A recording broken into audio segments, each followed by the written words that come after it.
How's it going, YouTube? It's your boy Nelson, and today I got my first client, my beautiful wife. Today I'm gonna be redoing our kitchen. This is gonna probably take me a couple weekends. My goal is to remove this wall back to this point and make sure it's not load bearing. Then I'm gonna be making some custom cabinets, some custom inset cabinets for this kitchen, encasing the fridge, and there's gonna be a taller pantry over here inside the alleyway. I made the design in SketchUp, and I'm gonna put it up so you guys can see, and that's the idea that I'm going for. But I'm gonna do it in phases. Take the wall out first. I'm gonna build the encasement for the fridge and for the microwave and the stove, the upper cabinet, and I already have the stove and the microwave sitting here. I'm gonna see how it fits, how it looks, and then go from there. And then I'll phase into the rest of the kitchen and start pulling stuff out, because we do live here, and so I don't want to put my wife out of commission, put us out of a commission for too long when I start going into the kitchen. So that's the idea, that's the goal. But today, my objective: take this wall out and possibly do some rewiring. We'll see how long it takes me. First thing I'm gonna do though, I'm gonna wall off this living room area, so when I start cutting drywall, I don't get drywall dust on the couch and the TV and stuff. So that's what I'm gonna do first. Okay. Oh yeah, we in it. We in there now. Okay.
Probably stock because they couldn't get a beam long enough, you think? All right, as you guys saw, this wall is load bearing, so I'm gonna switch gears and make the cabinets.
So I'm back inside.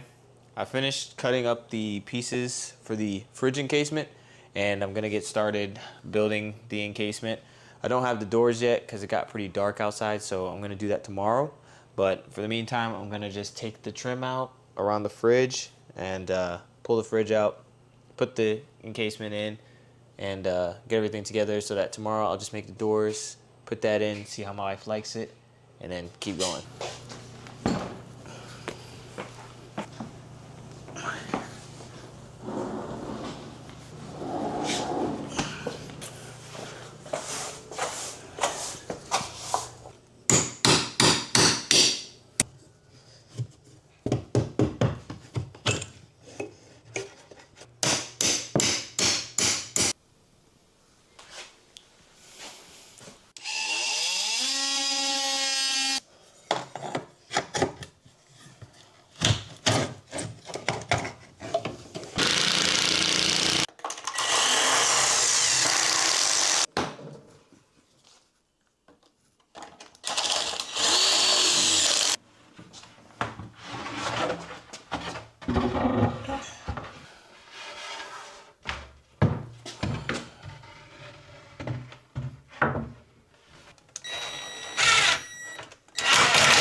So this is a time lapse of me making these shaker doors outside. I was making the stiles and the rails and using my table saw and my miter saw and my router table. Yeah, so I was kind of just learning on the fly, like making some scrap pieces.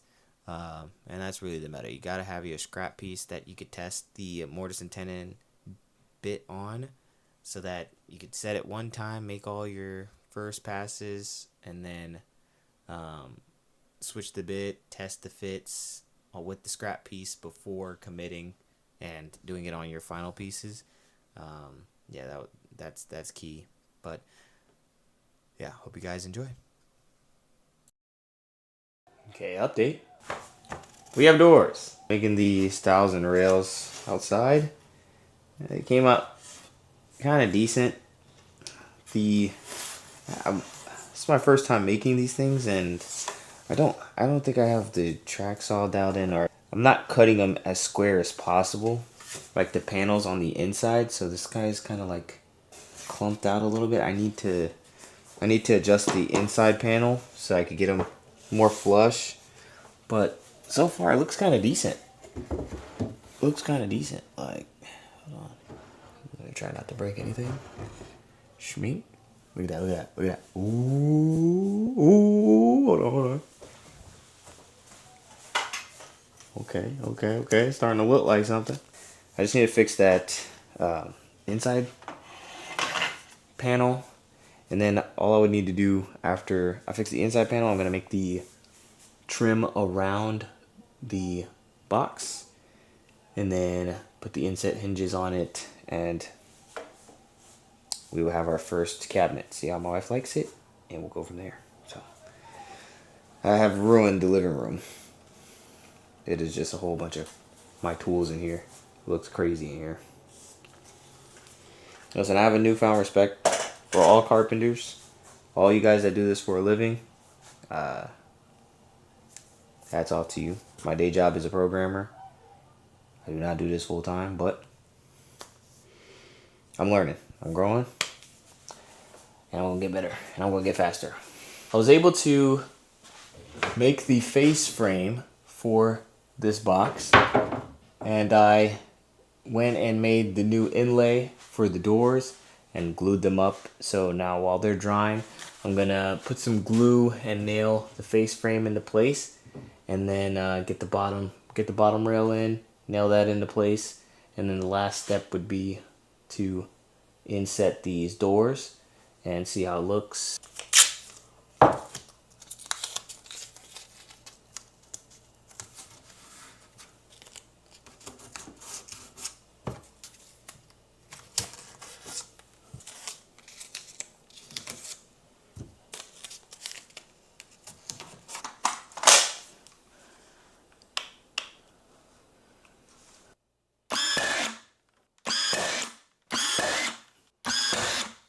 The doors, they didn't fit immediately when I put them in here. Some of this stuff isn't square. I'm learning on this guy right here before I take them to the other cabinets. But basically, we got our hinges. We got some soft close hinges off of Amazon. And I'm going to be installing them. I got the little Craig jig. So I'm going to put these, bore these holes and get the doors in. I might have to do a little bit more trimming maybe with the track saw to get them fine-tuned all the way so it could fit nicely. But right now the doors fit. And I need to also get me a scrap piece for this guy because it's not, these hinges aren't inset hinges where they hook onto the face frame. So I gotta put like little blocks to sit the hinge on in order for it to sit inset with the face frame.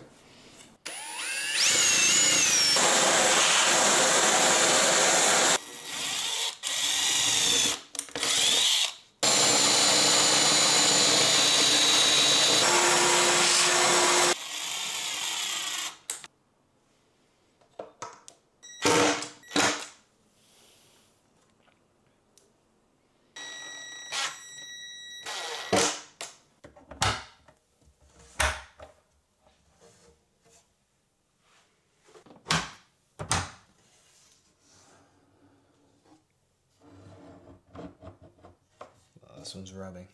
Okay, so I ran into a little snag. This guy right here is rubbing a bit. Not a bit, a whole lot. Right here, I guess it's out of square by a bit. So I'm gonna mark it and trim that off, get that cleaned up. But this looks pretty good. Looks pretty good. So now I had to do a little bit of funkiness. One, I bought the wrong hinges. So I went and got these from Home Depot, and I ordered some other ones on Amazon. They should be coming in the next day or so. And I made these little shims to mount them onto there, and the same thing on the other side.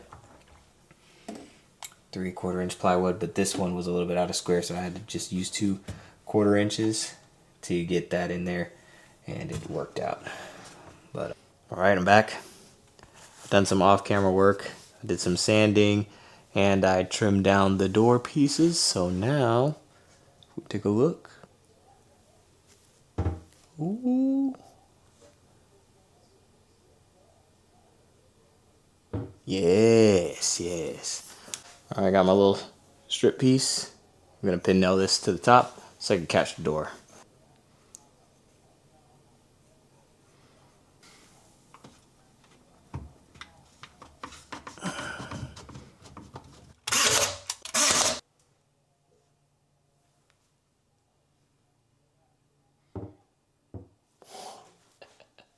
Yeah!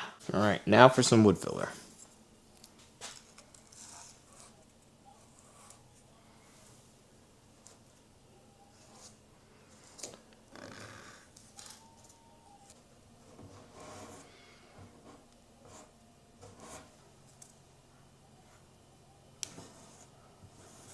I am back and I am done. This is going to be the end of part 1. The wood filler has dried, so what I would have left is sanding and painting of this cabinet. But I'm going to be working on in part 2 is making the top cabinet for the microwave and the stove and replacing the old microwave and stove with the new one, and keep phasing my way into the kitchen. I don't know how many parts this is going to be. This is my first time building cabinets for a kitchen, so we're going to see. I'm already off on my timeline. I thought it was going to be a couple weekends, and it's already been a couple weekends, and I only have one done. Goodness gracious. Yeah, we're going to be here a minute, my boy. We're going to be here a minute. But I'm excited to get the whole kitchen done, and we'll see how long it takes me. But thank you guys for watching, and I'll see you in the next one. Peace.